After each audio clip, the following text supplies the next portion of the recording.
بسم اللہ الرحمن الرحیم۔ اللہ تبارک و تعالیٰ کے نام سے شروع جو بڑا مہربان اور نہایت رحم کرنے والا ہے۔ پیارے دوستو، قوم عاد اور قوم سمود دنیا کی تاریخ میں دو ایسی قومیں گزری ہیں جن کو اللہ تبارک و تعالیٰ نے بے پناہ طاقت اور بے پناہ قوت سے نوازا تھا۔ ان کی طاقت کا کوئی مقابلہ نہیں کر سکتا تھا۔ یہ قوم دنیا کی لمبی ترین قوم تھی۔ ان کے جیسی قوم نہ ان سے پہلے آئی اور نہ ہی ان کے بعد اللہ تبارک و تعالیٰ نے ان کے جیسی کسی قوم کو پیدا فرمایا۔ پیارے دوستو، آج کی اس ویڈیو میں ہم قوم سمود کے بارے میں بات کریں گے جو قوم عاد کے بعد آباد ہوئی۔ قوم عاد دنیا کی سب سے پہلی طاقتور ترین قوم تھی۔ اس قوم نے اللہ تبارک و تعالیٰ کی نافرمانی کی اور گناہوں کے اندر مبتلا ہو گئے، تو اللہ تبارک و تعالیٰ نے اس قوم پر اپنا دردناک عذاب نازل فرمایا اور اس قوم کو ہلاک و برباد کر دیا۔ اس قوم کا نام و نشان صفحہ ہستی سے مٹا دیا گیا۔ اس طرح قوم عاد کی ہلاکت کے بعد ایک دوسری قوم مارز وجود میں آئی جس کو قوم سمود کہا جاتا ہے۔ قوم سمود قوم عاد کی نسل سے ہی تھی اور یہ دنیا کی دوسری طاقتور ترین قوم تھی۔ قوم عاد کی تباہی اور بربادی کے بعد عاد کے چھوٹے بھائی سمود کی نسل سے یہ قوم وجود میں آئی جس کو قوم سمود کہا جانے لگا۔ یہ قوم حجر کے علاقے میں آباد تھی اور آہستہ آہستہ یہ لوگ پھیلتے چلے گئے، یہاں تک کہ یہ لوگ مغربی اور شمالی عرب تک پھیل گئے۔ اس قوم نے اپنا دارالحکومت حجر کو ہی رکھا جو کہ شہر حجاز سے بالکل قریب واقع ہے، جسے آج ہم مدائن صالح کے نام سے جانتے ہیں۔ پیارے دوستو، اس وقت کی سب سے سپر پاور قوم عاد ثانی یعنی قوم سمود تھی۔ اللہ تبارک و تعالیٰ کا ان پر یہ خاص کرم تھا کہ یہ قوم انتہائی طاقتور تھی اور اللہ تبارک و تعالیٰ نے ان کو بے شمار نعمتوں سے بھی نوازا تھا۔ پیارے دوستو، تاریخ کی کتابوں میں اس قوم کا قد 40 ہاتھ بتایا گیا ہے اور ان کی اوسط عمر 900 سے 1000 سال تھی۔ اللہ تبارک و تعالیٰ نے ان کے جیسی قوم دوبارہ پیدا ہی نہیں کی۔ یہ ایسی قوم تھی جن کو کوئی بیماری نہ لگتی تھی اور نہ ہی ان کے لوگ بوڑھے ہوتے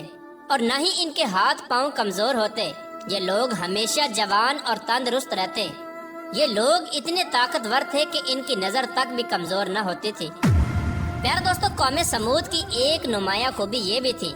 کہ اگر قوم سمود کا کوئی مرد اپنی عورت کے ساتھ ایک مرتبہ ہم بستری کر لیتا تو وہ عورت ایک ہی بار میں حاملہ ہو جاتی۔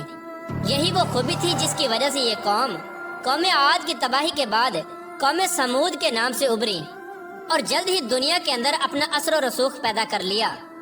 ایسی شاندار قوم جس قوم کو اللہ تبارک و تعالیٰ نے بے پناہ طاقت اور بے شمار نعمتوں سے نوازا تھا، لیکن اس کے باوجود بھی اس قوم نے کون سا ایسا گناہ کیا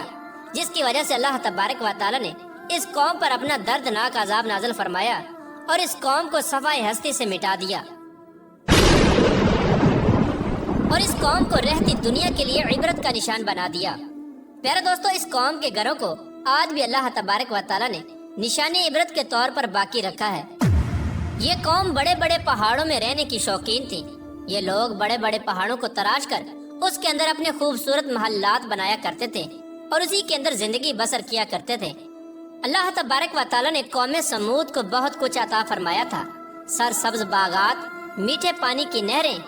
اور پتھریلی زمین پر ہر قسم کے پھل۔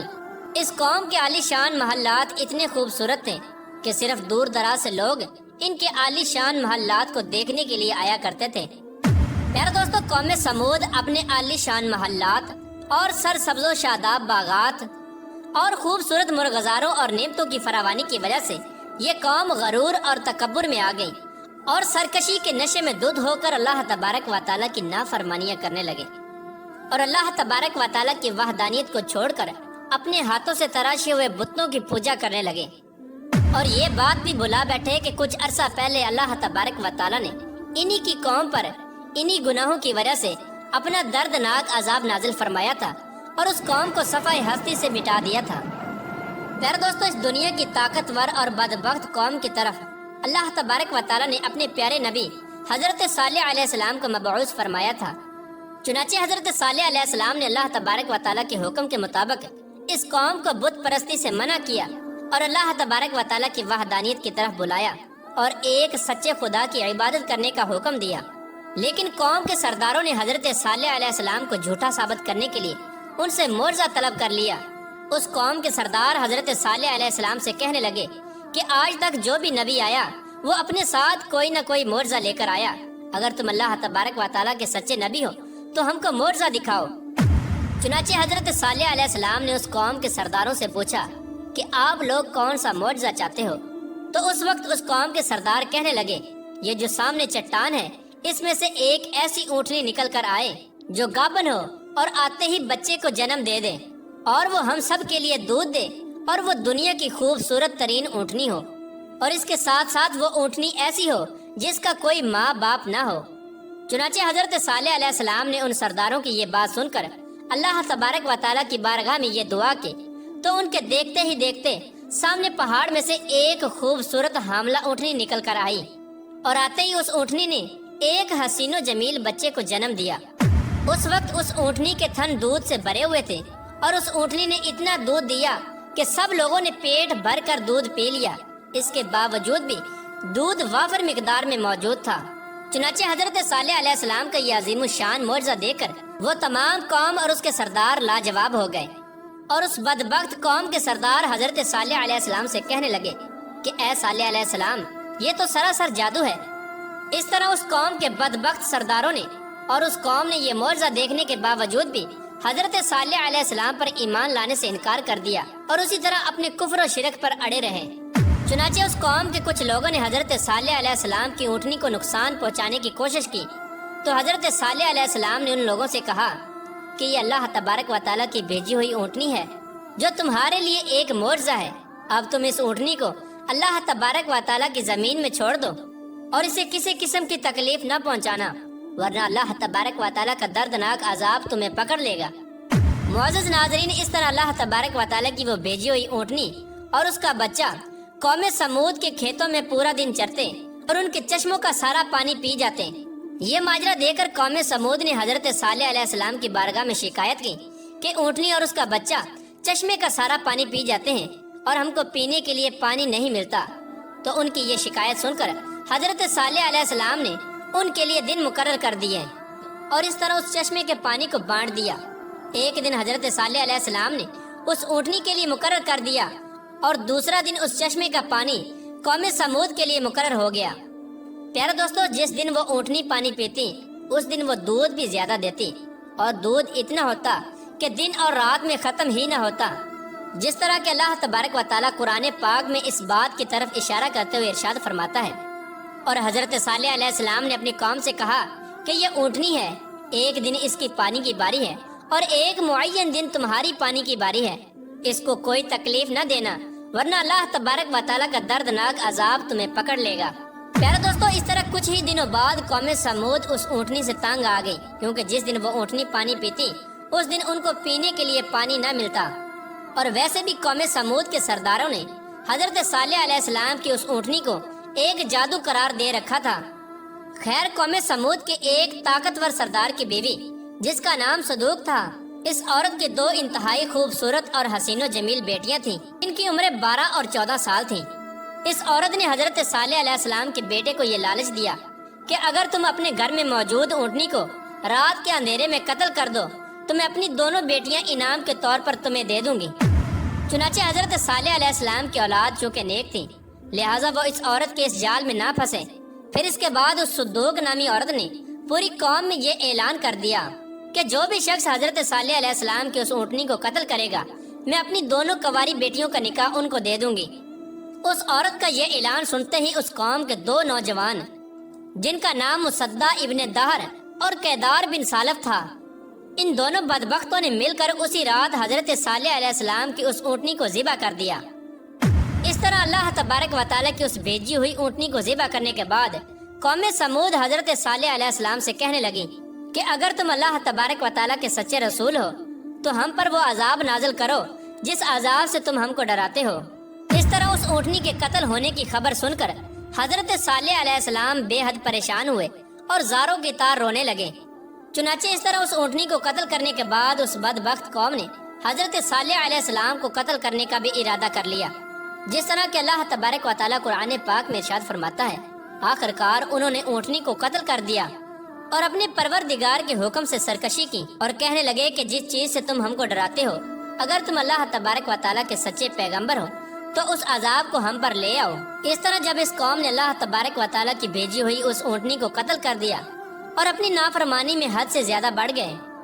اور خود ہی اللہ تبارک و تعالیٰ کے عذاب کو طلب کر لیا، تو حضرت صالح علیہ السلام قوم سمود سے کہنے لگے کہ اب اللہ تبارک و تعالیٰ کے دردناک عذاب سے تم لوگوں کو کوئی نہیں بچا سکتا۔ چنانچہ حضرت صالح علیہ السلام کی یہ بات سن کر اس قوم کے 9 بدبخت لوگوں نے یہ ارادہ کیا کہ اب حضرت صالح علیہ السلام کو یقیناً قتل کر دیا جائے۔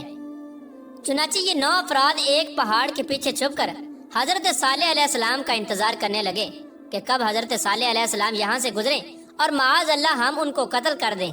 لیکن اللہ تبارک و تعالیٰ کی حکمت ایسی ہوئی کہ اللہ تبارک و تعالیٰ نے اسی رات ان 9 افراد پر پتھروں کی بارش برسا دی، جس کی وجہ سے وہ 9 کے 9 افراد ہلاک ہو گئے،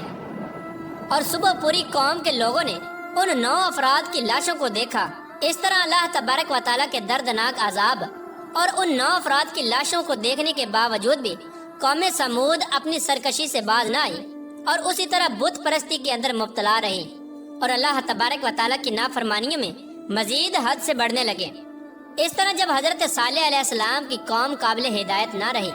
تو اس وقت حضرت صالح علیہ السلام نے اپنی قوم سے کہا کہ تمہارے پاس صرف 3 دن باقی بچے ہیں، جتنی چاہے عیش و عشرت کر لو اور شراب و شباب میں گزار لو۔ 3 دن کے بعد اللہ تبارک و تعالیٰ کا دردناک عذاب تمہارا منتظر ہے۔ جس طرح کہ اللہ تبارک و تعالیٰ قرآن پاک میں ارشاد فرماتا ہے کہ جب انہوں نے اس اونٹنی کو قتل کر دیا تو حضرت صالح علیہ السلام نے اپنی قوم سے کہا کہ 3 دن اپنے گھروں میں فائدہ اٹھا لو اور یہ وعدہ جھوٹا نہیں۔ اس طرح جب حضرت صالح علیہ السلام نے اپنی قوم کو اللہ تبارک و تعالیٰ کے دردناک عذاب کی وعید سنائی تو اس قوم کے بے شرم لوگوں نے حضرت صالح علیہ السلام کا مذاق اڑانا شروع کر دیا، اور اس قوم کے بے شرم لوگ حضرت صالح علیہ السلام سے یہ کہنے لگے کہ آپ ہی بتا دیں کہ ہم یہ 3 دن شراب میں گزاریں یا شباب میں گزاریں۔ تو حضرت صالح علیہ السلام فرمانے لگے کہ پہلے دن تمہارے چہروں کا رنگ زرد ہو جائے گا، اور دوسرے دن تمہارے چہروں کا رنگ سرخ ہو جائے گا، اور تیسرے دن تمہارے چہرے سیاہ ہو جائیں گے، اور چوتھے دن اللہ تبارک و تعالیٰ کا دردناک عذاب تم پر مسلط ہو جائے گا۔ چنانچہ حضرت صالح علیہ السلام کی قوم پر اس بات کا کوئی اثر نہ ہوا، وہ اسی طرح اپنی نافرمانی میں مبتلا رہے اور اللہ تبارک و تعالیٰ کی نافرمانیاں کرتے رہے۔ اور پھر حضرت صالح علیہ السلام کے حکم کے مطابق تیسرے دن ایسا ہی ہوا، جب ان کے چہرے کالے ہو گئے تو اپنے کالے چہرے دیکھ کر وہ قوم ڈرنے لگی اور ایک دوسرے سے کہنے لگی کہ نہ جانے کون سا دردناک عذاب اب ہم پر نازل ہوگا اور نہ جانے کس طرح کے عذاب کے اندر ہم کو مبتلا کیا جائے گا۔ چوتھے دن ایک زوردار اور خوفناک چیخ آسمانوں سے نکلی، جس چیخ کی وجہ سے تمام قوم سمود کے لوگوں کے کانوں کے پردے پھٹ گئے اور ان کے دل جیسے باہر آنے لگے اور روحیں جسموں کو چھوڑنے لگیں، اور چند ہی لمحوں میں وہ لوگ جہاں جہاں پر موجود تھے وہیں اپنی اپنی جگہ پر اوندے منہ گر گئے اور تڑپ تڑپ کر سب ہلاک ہو گئے۔ پھر اس کے بعد اللہ تبارک و تعالیٰ نے ایک ایسا دردناک زلزلہ بھیجا جس زلزلے کی وجہ سے انہی کے گھروں کو انہی پر گرا دیا گیا، جس طرح کہ اللہ تبارک و تعالیٰ قرآن پاک میں ارشاد فرماتا ہے، اور جب ہمارا حکم آ گیا تو ہم نے حضرت صالح علیہ السلام کو اور جو لوگ ان کے ساتھ ایمان لائے تھے ان کو اپنی مہربانی سے بچا لیا اور اس دن کی رسوائی سے محفوظ رکھا۔ بے شک تمہارا پروردگار بہت طاقتور ہے اور زبردست ہے۔ پیارے دوستو، اس طرح اللہ تبارک و تعالیٰ نے قوم عاد کی تباہی اور بربادی کے بعد ان کی نسل میں سے قوم سمود کو ہلاک کیا اور اس نافرمان قوم پر اپنا دردناک عذاب نازل فرمایا اور اس قوم کے لوگوں کو صفحہ ہستی سے مٹا دیا۔ اور اللہ تبارک و تعالیٰ نے اس قوم کے گھروں کے نشانات کو آج بھی باقی رکھا ہے تاکہ لوگ عبرت حاصل کریں اور اللہ تبارک و تعالیٰ کی نافرمانی سے باز آ جائیں۔ اس قوم کے گھر آج بھی لوگوں کے لیے عبرت کا نشان بنے ہوئے ہیں۔ اللہ تبارک و تعالیٰ سے دعا ہے کہ اللہ تبارک و تعالیٰ اپنے حضور عاجزی اور انکساری کے ساتھ زندگی گزارنے کی توفیق عطا فرمائے اور ان تمام گناہوں سے ہمیں بچائے جن گناہوں کے اندر مبتلا ہو کر پہلی قومیں ہلاک ہوئیں۔